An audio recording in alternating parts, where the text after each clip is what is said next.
قرآن کہتا ہے لما تقولون ما لا تفعلون، وہ کیوں کہتے ہو جس پر خود عمل نہیں کرتے۔ اب یہاں یہ بات دھیان سے سن لے، غور سے سن لے، آخری بات کے طور پہ کن مقرروں کے ہونٹ کاٹے جا رہے ہیں آگ کی کیچی سے؟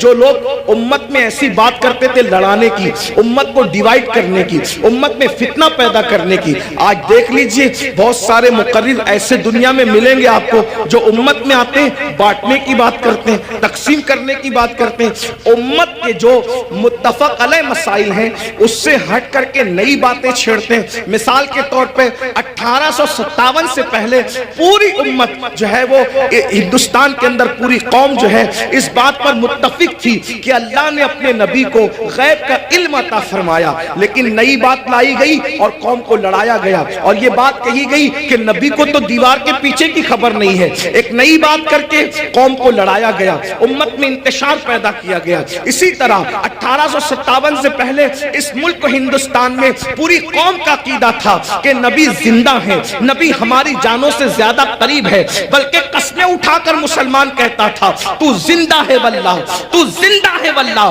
میری چشم عالم سے چھپ جانے والے۔ لیکن یہ بدترین علماء، وہ اللہ اکبر بدعتی علماء، وہ بدترین خلق ہے، اللہ اکبر، وہ بدترین خطبہ جنہوں نے یہ بات پھیلائی کہ معاذ اللہ نبی مر کر مٹی میں مل گئے، قوم کو لڑایا کہ نہیں لڑایا۔ اسی طریقے سے آج بھی کچھ لوگ یہ کام کر رہے ہیں کہ اللہ اکبر صحابہ اور اہل البیت کی عقیدے پر، یعنی صحابہ کی محبت اور اہل البیت کی محبت پر پوری دنیا کے لوگ قائم ہیں، پوری دنیا کے مومنین قائم ہیں، لیکن ایک طبقہ مقرروں کا ایسا ہے کہ وہ اللہ اکبر اہل البیت کی محبت کے نام پر صحابہ کو تان کرتا ہے اور قوم کو لڑاتا ہے، اور کچھ لوگ ایسے ہیں جو صحابہ کی محبت کے نام پہ اہل البیت کو تان کرتے ہیں اور امت کو لڑاتے ہیں۔ یاد رکھنا آج قوم کے ساتھ جو کھلواڑ کرنا ہو کر لو، لیکن آخر موت ہے، موت، مرنا سب کو ہے، عوام کو بھی اور خطبہ کو بھی۔ اس لیے خدا کے لیے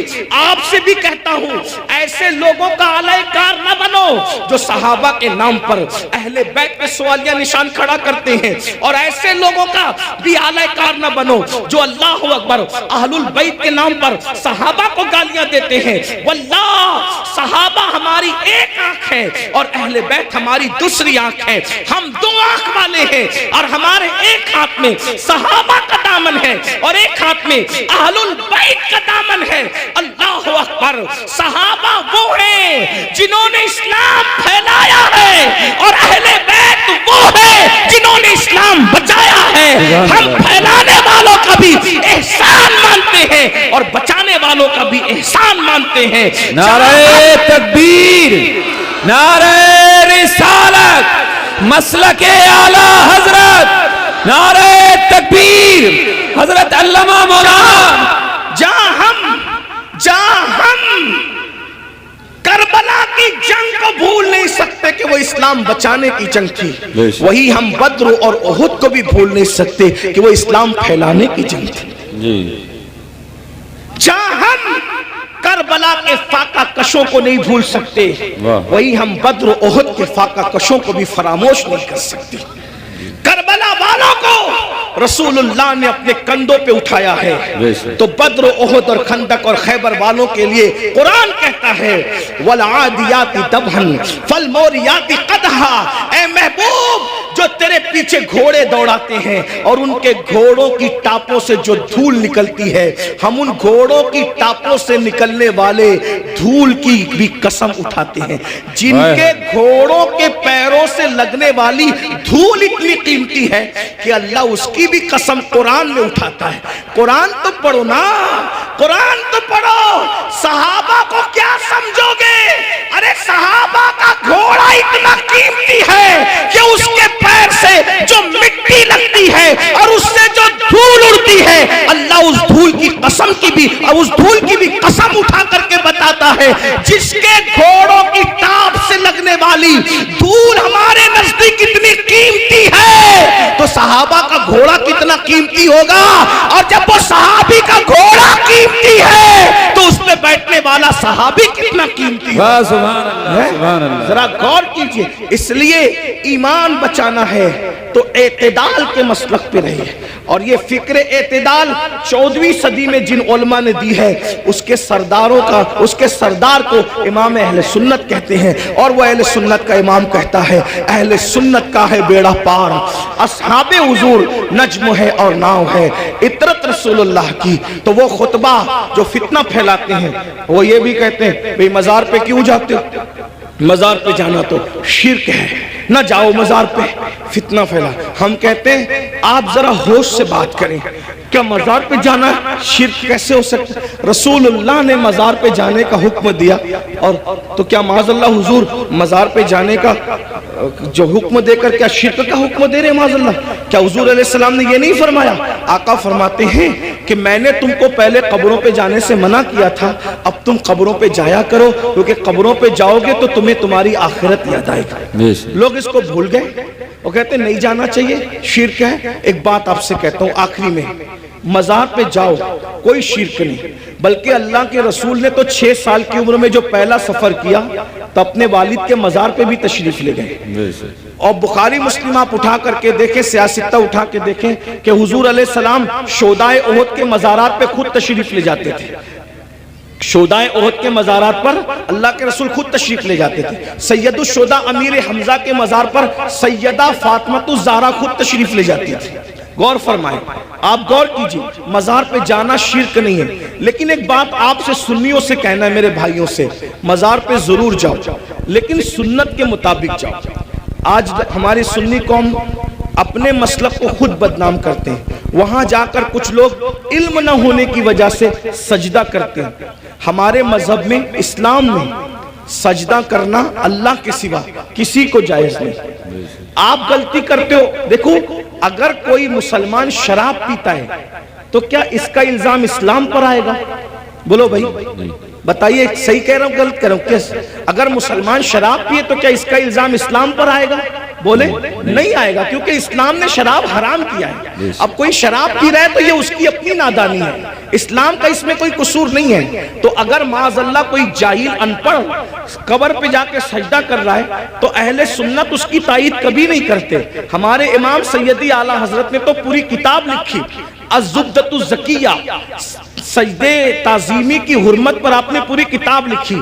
تو غیر اللہ کو سجدہ تعظیمی حرام ہے، اور معاذ اللہ اگر عبادت کی نیت سے کرے تو شرک ہے۔ یہ ہم اہل سنت کا مسلک ہے۔ سجدہ کرنے کے بارے میں ہم سنیوں کو لوگ بدنام کرتے ہیں، جھوٹ بولتے ہیں، تجاؤل عارفانہ سے کام لیتے ہیں کہ ہم تائید کرتے ہیں۔ ہمارے کسی سنی ذمہ دار عالم نے کبھی قبر پر سجدہ کرنے کی اجازت نہیں دی، اس کی تائید نہیں کی۔ بھائی اگر ہم قبروں کو سجدہ کرتے تو پھر ہم مسجدیں کیوں بناتے؟ ہم اتنی محنت کر کے چندے کر کے مسجدیں کیوں بناتے؟ بھئی جو قبروں کو سجدہ کرے گا اس کی مسجد کیسے ہوگی؟ ہماری مسجدیں ہیں، اور آج بھی اتنی گنڈا گردی لوگوں نے کی ہمارے ساتھ، آج بھی پورے ملک ہندوستان میں نہیں بلکہ پوری دنیا میں سب سے زیادہ اگر کسی کی مسجدیں ہیں تو وہ صرف اور صرف ہم اہل سنت و جماعت کی مسجد۔ بے شک، سبحان اللہ۔ اتنی مسجدوں پر قبضہ کیا، ناجائز قبضہ کیا، چھینا، پھر بھی سب سے زیادہ مسجدیں ہماری ہیں۔ الحمدللہ دلی کی جامع مسجد کے بانی سے لے کر مراد آباد کی جامع مسجد کے بانی تک تاریخ اٹھا کر کے دیکھ لو، سب کے سب آپ کو اہل سنت ملیں گے، کوئی اہل بدعت آپ کو نہیں ملے گا، الحمدللہ رب العالمین۔ لیکن یہ بات سنیوں میں تم سے کہتا ہوں، قبروں پہ جا کے سجدہ مت کرو، اپنا اسلام بدنام ہوتا ہے، اپنا مسلک۔ اور ایک بات کہتا ہوں، جس چیز سے اللہ رسول نے روک دیا اس میں کبھی کوئی فائدہ ہی نہیں ہے۔ جب ہم اپنے نبی کو سجدہ نہیں کر سکتے تو ہم کسی ولی کو سجدہ کیسے کر سکتے ہیں؟ ہم کسی پیر کو سجدہ، آپ کو میری بات بری لگے گی تو معاف کرنا، لیکن یہ میں آپ کی آخرت کے لیے کہہ رہا ہوں۔ آپ سوچیں گے نہیں ہمیں تو فلاں نے بتایا۔ ایک بات میں آپ سے کہہ دوں، آپ کس کے مرید ہیں؟ آپ کہیں گے میں قادری سلسلے میں مرید ہوں، کوئی کہیں گے میں چشتی سلسلے میں مرید ہوں، کوئی کہے گا میں نقشبندی سلسلے میں مرید ہوں، کوئی کہے گا میں سہروردی سلسلے میں مرید ہوں، کوئی کہے گا میں مداری سلسلے میں مرید ہوں، کوئی کہے گا میں وارسی سلسلے میں مرید ہوں، کوئی کچھ۔ سب سلسلے جو حق ہے، جتنے بھی سلسلے حق ہیں، سب سلسلے ہمارے سر اور آنکھوں پر ہیں۔ لیکن یہ علماء کی موجودگی میں ایک بات میں آپ سے کہوں ذمہ داری کے ساتھ، یاد رکھیے کسی بھی سلسلے سے مرید ہونا اس وقت تک کام نہیں آئے گا جب تک جب کہ تم پہلے شریعت کے مرید نہ بنو. بے شک. پہلے شریعت کے مرید بنو پھر قادری ہونا کام آئے گا. جی جی. پہلے شریعت کے مرید بنو پھر چشتی ہونا کام آئے گا. پہلے شریعت کے مرید بنو پھر نقشبندی ہونا کام آئے گا. پہلے شریعت کے مرید بنو پھر سہروردی ہونا کام آئے گا. اگر شریعت کے مرید نہیں بنے تو نہ غوث پاک بنا دیں گے، نہ غریب نواز بنا دیں گے، نہ شاعر نقشبند بنا دیں گے، نہ شاعر سہرورد بنا دیں گے. لٹکتے رہ جاؤ گے، برباد ہو جاؤ گے. کیونکہ یہ سارے بزرگوں نے شریعت کے لیے ہی اتنی بڑی بڑی قربانیاں دی. اگر غوث پاک گیلان چھوڑ کر بغداد آئے تو صرف تحفظ شریعت کے لیے آئے. یہ غریب نواز اپنا وطن چھوڑ کر، بلکہ مدینہ منورہ کے مدرس تھے غریب نواز، 3 سال مسجد نبوی میں حدیث کا درس دیا. اگر یہ سب کچھ چھوڑ کر کے ہندوستان آئے شریعت کے تحفظ کے لیے، اسلام کی خاطر آئے. ورنہ اور کیا لالچ تھی ان کو؟ کیا کوئی تخت پہ بیٹھنا تھا، کوئی تاج حاصل کرنا تھا، کسی کی کٹیا پہ حملہ کرنا تھا، کسی کی زمین پہ قبضہ؟ کچھ بھی نہیں. ایک ہی مقصد تھا، بھٹکے ہوئے آہو کو پھر سوئے حرم لے چلے. دین کے لیے آئے تھے. اس لیے اللہ کو اپنی مرضی سے راضی مت کرو، اللہ کو اللہ کے بنائے ہوئے قانون سے راضی کرو. بے شک. اللہ کو اللہ کی مرضی سے راضی کرو.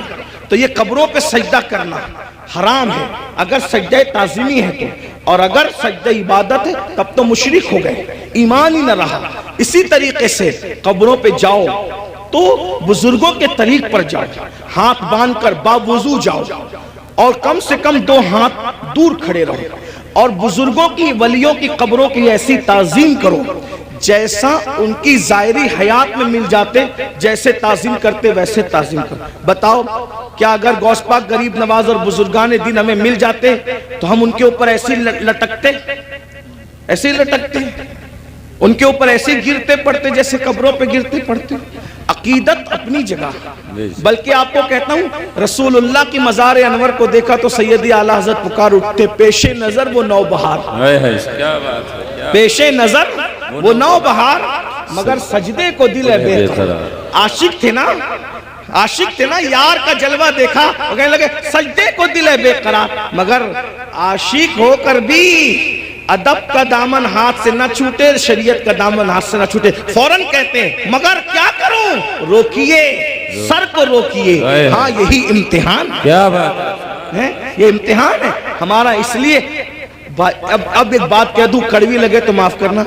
جن کو سجدہ کرنا حرام ہے وہاں جا کے سجدے کرتے ہو، اور جس کو سجدہ کرنے کا حکم ہے اس کو سجدہ نہیں کرتے. دیکھ لیں ہماری قوم کا حال دیکھیں. جو 700 مرتبہ پورے قرآن میں کہے کہ مجھے سجدہ کرو، اس کو سجدہ نہیں کر رہے. اور جس کو سجدہ کرنا حرام ہے وہاں جا کے نادانی دیکھو. علم نہیں ہے نا، یہ جہالت، ان پڑھ پڑھ. یہ علم نہ ہونا ساری گندگی کی جڑ ہے. اس لیے علم حاصل کرو، اپنے بچوں کو بھی علم کے قریب لاؤ. اتنا علم اپنے بچوں کو دے دو. میں نوجوانوں سے کہتا ہوں جتنا علم حاصل کرنا علم دین ہر مسلمان پہ فرض ہے، اتنا علم سیکھیے، اتنا علم سیکھیے. آپ پہ فرض ہے جتنا نماز کا، روزے کا، حج کا، زکوٰۃ کا، نکاح کا، طلاق کا، یہ سب علم سیکھیے. اور ساتھ ہی ساتھ دنیاوی ایجوکیشن طے کیجئے کہ کم سے کم ہمارا ہر بچہ بچی گریجویٹ ہونا چاہیے. اس سے کم ہمیں نہیں پڑھانا ہے. چاہے اس کے لیے ہمیں نوکری کرنا پڑے، 8 گھنٹے کی بجائے 12 گھنٹے محنت کرنا پڑے، علم کی طرف پیش رفت کرو. اور یہ صرف جلسوں کی حد تک نہیں، عہد کر کے اٹھو کہ مجھے، ہمارے ماہریرہ کے مشائخ نے اعلان کیا آدھی روٹی کھائیں گے، بچوں کو پڑھائیں گے. اگر آدھی روٹی کھانا پڑے تو کھاؤ، اپنے بچوں کو پڑھاؤ. اگر عید پہ کپڑے نہیں بنتے تو نہ بنے، لیکن بچوں کی فیس ہمیں ضرور بھرنا ہے. اچھے سے اچھے اسکول میں ان کا داخلہ کرانا ہے، اچھے سے اچھے اسکول میں ان کو جو ہے ایڈمیشن ان کا کروانا ہے، اور ان کو اعلیٰ تعلیم دلانا ہے. اگر ہندوستان کا مسلمان صرف 1 دہائی 10 سال ایجوکیشن پہ محنت کر لے، 10 سال، ملک کے حالات بدلیں. ایک شخص کہہ رہا تھا کہ ہم اپنی قوم کے ہاتھ میں تلوار دیں گے. میں نے کہا تم جو چاہے کرو، ہم تمہیں کچھ نہیں کہتے، لیکن ہم اپنی قوم کے ہاتھ میں تلوار نہیں دیں گے. ہم مسلمان اپنی قوم کے ہاتھ میں تلوار نہیں دیں گے، ہم اپنی قوم کے ہاتھ میں قلم دیں گے. قلم، جس کو تلوار دینا ہے وہ دے، تم جانو تمہارا کام جانو، لیکن مسلمانوں سے ہم ہر جلسے میں اپیل کرتے ہیں کہ ہم اپنے بچوں کے ہاتھ میں تلوار کیا، ہم تو گلیل بھی دینا نہیں چاہتے آج کی تاریخ میں، ہم قلم دینا چاہتے ہیں۔ یاد رکھنا تلواریں اٹھتی ہے تو گردنیں کٹتی ہے، اور جب قلم اٹھتا ہے تو غربت کٹتی ہے، جب قلم اٹھتا ہے کمزوریاں کٹتی ہے، قلم اٹھتا ہے دشمن زیر ہوتے ہیں، قلم اٹھتا ہے انقلاب آتا ہے۔ میرے نبی قلم اور کتاب لے کر کے آئے تھے، اس لیے کوئی بچہ ان پڑھ نہ رہنے پائے۔ جو کچھ ہوا، اور جو بچے 10ویں 12ویں پڑھ کے ڈراپ آؤٹ ہو گئے، ہٹ گئے، ان سے میں کہتا ہوں آج گھر بیٹھ کر کے بہت سارے کورسز کیے جا سکتے ہیں۔ اس لیے موبائل میں گیم کھیل کر وقت ضائع کرنے کی بجائے، ادھر ادھر بیٹھ کر اس کے اوٹے پر اس کے نکڑ پہ بیٹھ کر وقت ضائع کرنے کی بجائے، بچیوں سے بھی کہتا ہوں اگر 10ویں 12ویں پڑھ کر کے چھوڑ دیا ہے تو بہت سارے ایسے آج کورسز ہیں کہ گھر پہ بیٹھے بیٹھے آپ تعلیم حاصل کر سکتے ہو۔ لاک ڈاؤن کے اندر میں بھی جو ہے وہ 11ویں پڑھ کے میں نے چھوڑ دیا تھا۔ میرے 11ویں پڑھ کے چھوڑنے کا واقعہ بھی ایک عجیب سا ہے۔ اصل میں سنی دعوت اسلامی کے ماحول میں تھا۔ میں 11ویں میں جب جونیئر کالج میں میرا ایڈمیشن ہوا، ماں باپ کی تمنا تھی کہ اس کو ٹیچر بنائیں گے، تو خاص طور پہ امی کی تمنا تھی اس کو ٹیچر بنائیں۔ میں جیسے ہی جونیئر کالج میں نے قدم رکھا تو دیکھا کہ لڑکے اور لڑکیاں ساتھ پڑھتے ہیں اور بے پردہ ہیں، اور 11ویں پہنچنے کے بعد سب بالغ ہو گئے۔ تو اتنا شعور نہیں تھا مجھے، لیکن اتنا تو تھا کہ لڑکیوں کے ساتھ نہیں بیٹھا جا سکتا بے پردہ۔ تو میں نے ٹیچر سے کہا، کلاس ٹیچر سے، عبدالعزیز سر ہمارے تھے، میں نے کہا کہ لڑکیوں کے ساتھ تو بیٹھنا ناجائز ہے۔ وہ ہنسنے لگے، بولے حیرت ہے اس دور میں ایسی بات کوئی کرتا ہے، تو پاگل تو نہیں ہوا؟ میں نے 1 مہینے تک کے یہ بات کرتا رہا۔ آخر ہمارے پرنسپل نے کہا ایسی بات نہیں۔ میں نے کہا یا تو ڈیوائیڈ کر دیں یا تو پھر ہم چلیں، اور میں نے جو ہے وہ پھر اس کے بعد چھوڑ دیا۔ میرے سر میرے گھر تک آئے، اتفاق سے وہ میرے ابا کے بھی کلاس ٹیچر رہ چکے تھے، میرے بھی ایک ہی اسکول میں، ہمارے ابا نے ہی پڑھا ہم نے بھی پڑھا۔ تو وہاں پر وہ آئے، کہا کہ ابا، وہ کہا کہ تیرے بیٹے کو سمجھا کہ یہ پاگل تو نہیں ہوا ہے؟ میں نے کہا کچھ بھی ہو میں نے نہیں پڑھنا، شریعت نے منع کیا، حالانکہ آپ ایسا نہیں کرنا۔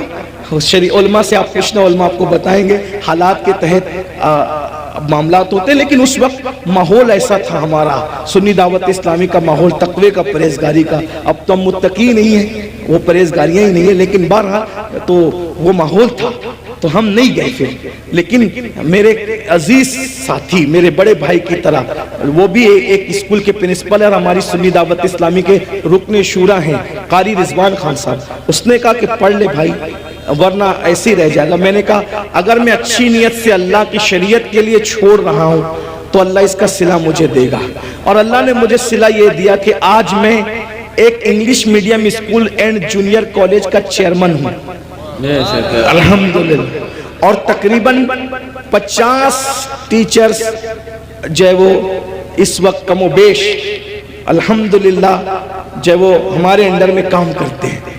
یہ کرم ہے، مجھے یہ یقین ہے شریعت کا دامن جس نے پکڑا ہے تو اللہ نے اس کو کبھی ذلیل نہیں ہونے دیا، رسوا نہیں۔ لیکن بہرحال پھر مجھے احساس تھا کہ میں پڑھ نہیں سکا، پھر میری پوری توجہ دینی تعلیم کی طرف ہو گئی۔ ویسے میں 7th اور 8th سے میں جو ہے وہ عالم کورس کی طرف چلا گیا تھا، لیکن میں نے سوچا کہ پوری توجہ 11ویں کے بعد اسی پہ مرکوز کر دی جائے، اسی طرف میں نے توجہ رکھی۔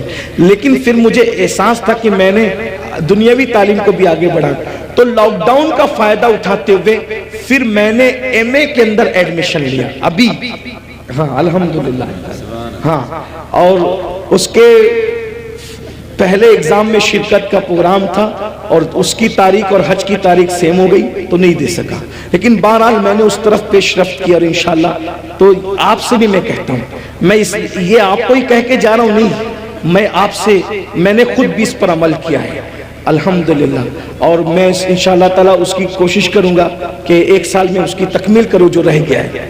اتنے سارے یہ جو جرائم ہے، بے نمازی پن لے لیں، بدکاری لے لیں، اسی طریقے سے دین سے دوری لے لیں، ماں باپ کی نافرمانی لے لیں، بے پردگی لے لیں خواتین کے اندر، اسی طرح عورتوں کا گھروں کو چھوڑ کر کے بیوٹی پارلروں تک جانا، عورتوں کا میک اپ کے نام پر غیروں کے سامنے بیٹھ کر اپنے ہاتھوں کی ہتھیلیاں ان کے زانوؤں پہ رکھ کر کے مہندی لگانا، یہ سارے جرائم کی اصل جڑ کیا ہے؟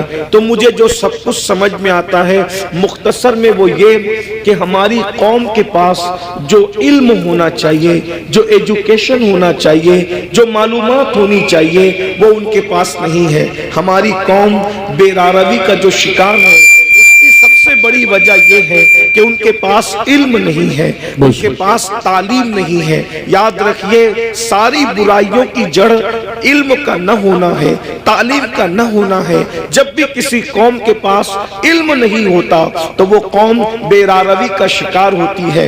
آپ خود دیکھیں، آئیے میں آپ کے سامنے علم کی برکت رکھنا چاہتا ہوں، بہت توجہ کے ساتھ آپ سنیں۔ اللہ کے رسول علیہ السلام جب زمین پہ تشریف نہیں لائے تھے تو اس وقت مکے ہی کی حالت صرف دیکھ لیں۔ ابھی میں پوری دنیا کی بات نہیں کرتا، ابھی پوری دنیا کا ذکر نہیں کرتا، صرف ایک شہر مکہ المکرمہ کا ذکر کرتا ہوں۔ ذرا غور کریں، مکہ المکرمہ کون سا شہر ہے جسے قرآن کہتا ہے وَمَن دَخَلَهُ كَانَ آمِنًا، کہ جو اس میں داخل ہو گیا وہ امن میں آ گیا۔ امن والے شہر کو کتنی گنڈا گردی کا سامنا تھا، اللہ اکبر۔ جو شہر امن والا تھا، جو شہر حرم ہے، جہاں کی گھاس اکھاڑنے کی اجازت نہیں، جہاں کے جانوروں کو ستانے کی اجازت نہیں، جہاں جانور سائے میں بیٹھ جائے تو اس کو اٹھانے کی اجازت نہیں، جہاں جانور کو دھمکانے کی اجازت نہیں، جہاں جانوروں کے جنگلی جانوروں کے انڈوں کو توڑنے کی اجازت نہیں، اللہ اکبر، جہاں اللہ اکبر اہل احرام پر حرم میں شکار کرنے کی اجازت نہیں، ایسے حرم کے اندر لوگ اپنی بیٹیوں کو اپنے ہاتھ سے زندہ دفن کر رہے تھے۔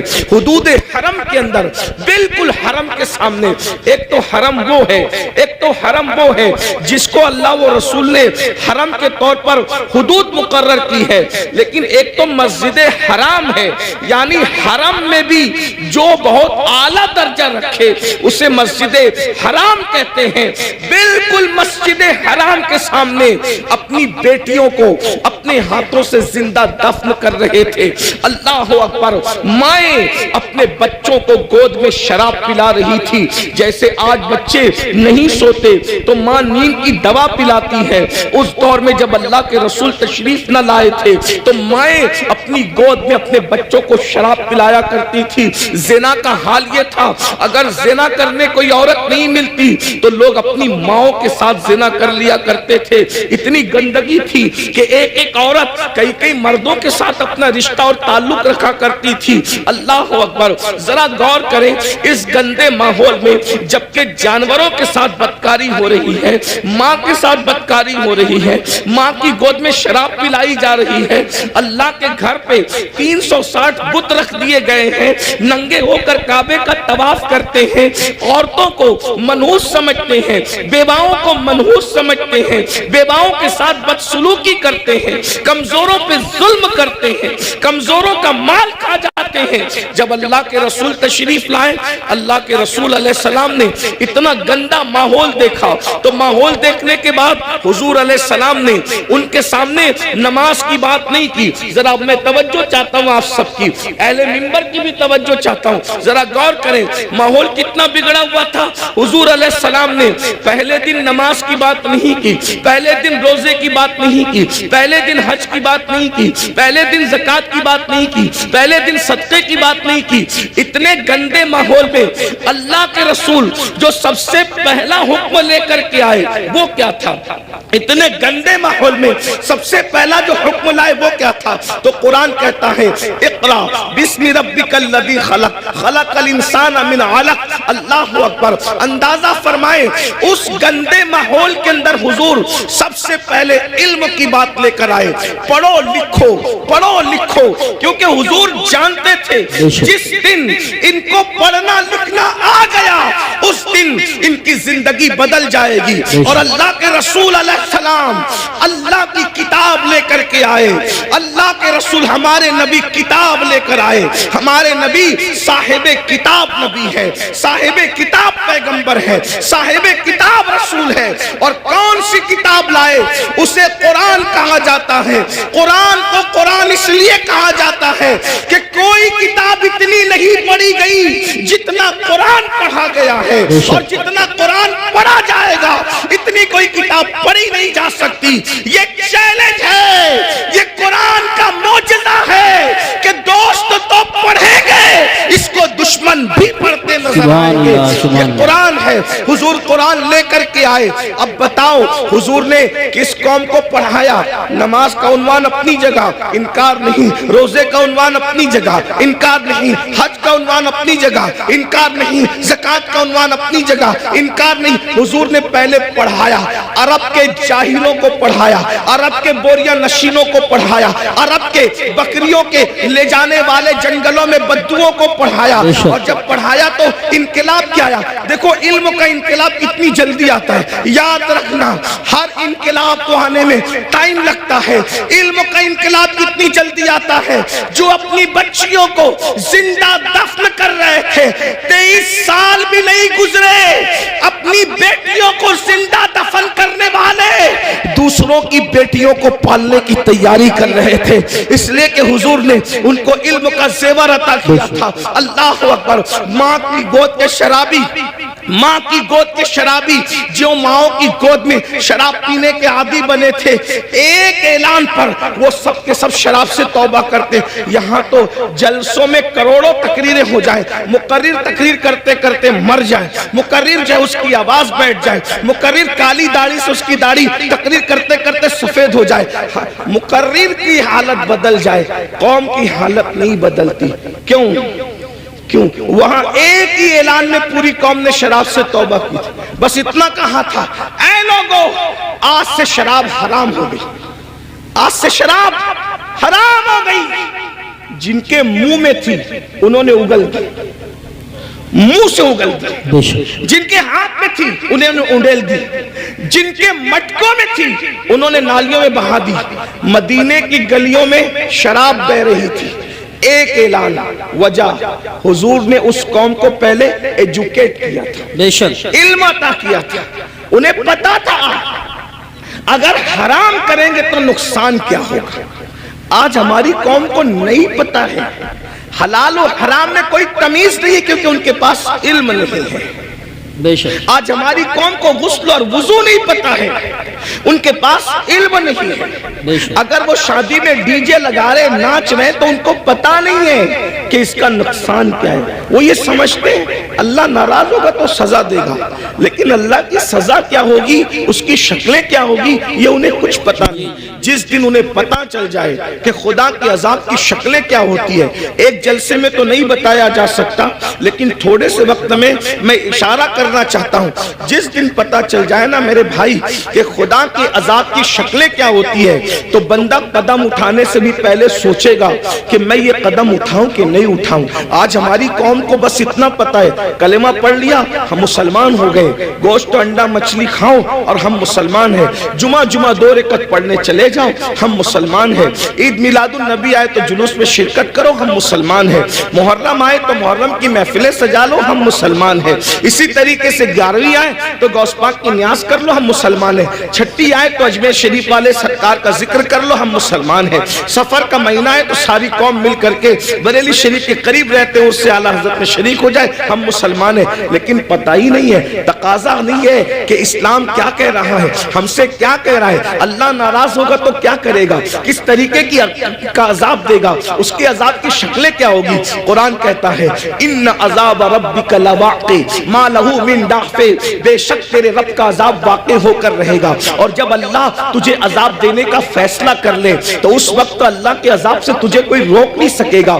ان بطش ربک لشدید, تیرے رب کی پکڑ بڑی سخت